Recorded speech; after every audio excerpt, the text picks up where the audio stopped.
The Black Cat.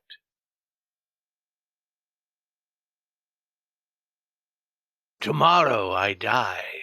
Tomorrow I die. And today I want to tell the world what happened, and thus perhaps free my soul from the horrible weight which lies upon it.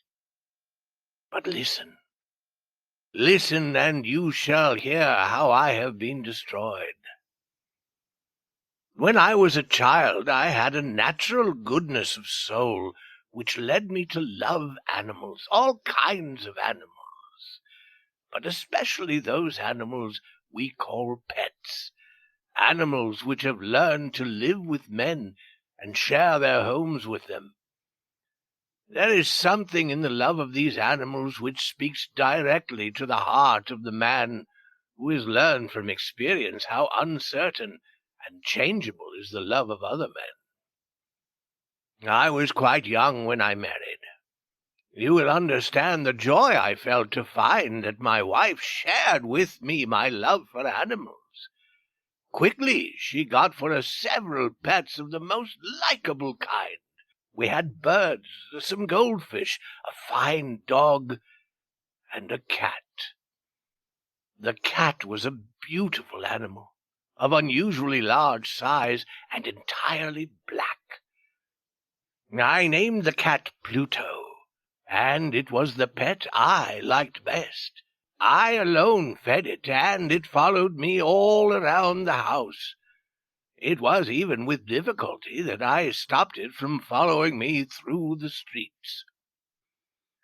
Our friendship lasted in this manner for several years, during which, however, my own character became greatly changed.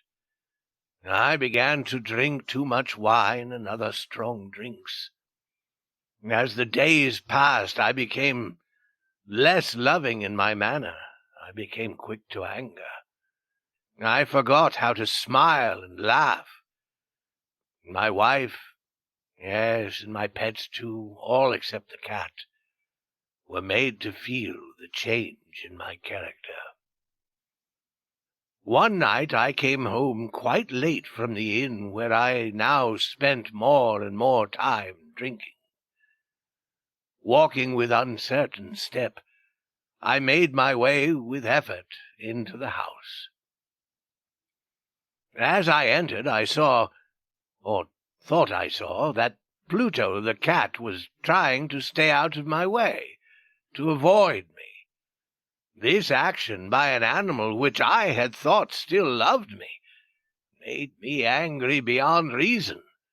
My soul seemed to fly from my body. I took a small knife out of my coat and opened it. Then I took the poor animal by the neck, and with one quick movement I cut out one of its fear-filled eyes. Slowly the cat got well. The hole where its eye had been was not a pretty thing to look at, it's true, but the cat no longer appeared to suffer any pain. As might be expected, however, it ran from me in fear whenever I came near. Why should it not run?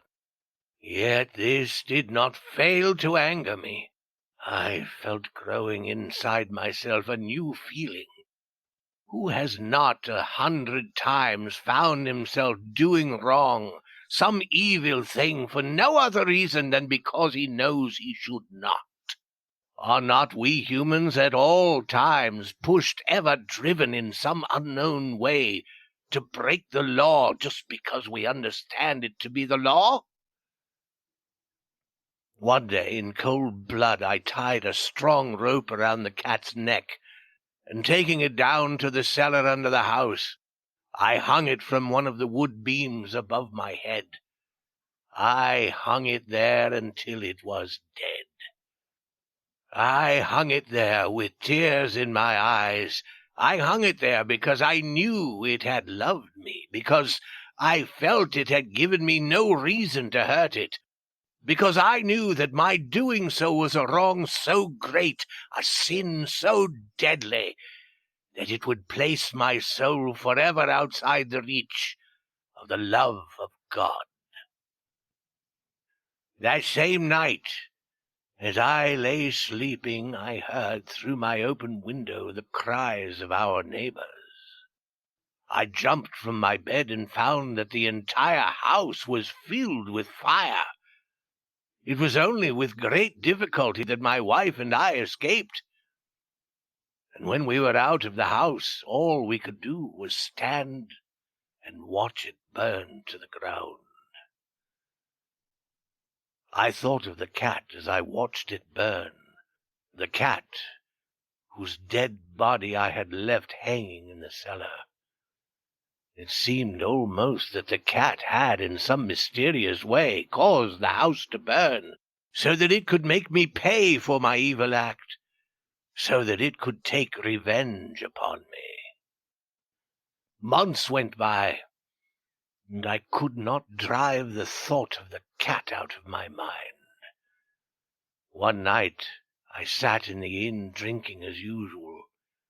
In the corner I saw a dark object that I had not seen before.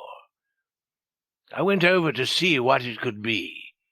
It was a cat. A cat almost exactly like Pluto. I touched it with my hand and petted it, passing my hand softly along its back. The cat rose and pushed its back against my hand. Suddenly, I realized that I wanted the cat. I offered to buy it from the innkeeper, but he claimed he had never seen the animal before. As I left the inn, it followed me, and I allowed it to do so. It soon became a pet of both my wife and myself. The morning after I brought it home, however, I discovered that this cat, like Pluto, had only one eye. How was it possible that I had not noticed this the night before? This fact only made my wife love the cat even more, but I myself found a feeling of dislike growing in me. My growing dislike of the animal only seemed to increase its love for me. It followed me everywhere, always. When I sat, it lay down under my chair. When I stood up, it got between my feet and nearly made me fall. Wherever I went, it was always there. At night I dreamed of it, and I began to hate that cat. One day my wife called to me from the cellar of the old building where we were now forced to live. As I went down the stairs, the cat, following me as always, ran under my feet and nearly threw me down. In sudden anger, I took a knife and struck wildly at the cat. Quickly my wife put out her hand and stopped my arm. This only increased my anger, and without thinking, I turned and put the knife's point deep into her heart, and she fell to the floor and died without a sound. I spent a few moments looking for the cat, but it was gone. And I had other things to do, for I knew I must do something with the body, and quickly. Suddenly I noted a place in the wall of the cellar, where stones had been added to the wall to cover an old fireplace which was no longer wanted. The walls were not very strongly built, and I found I could easily take down those stones.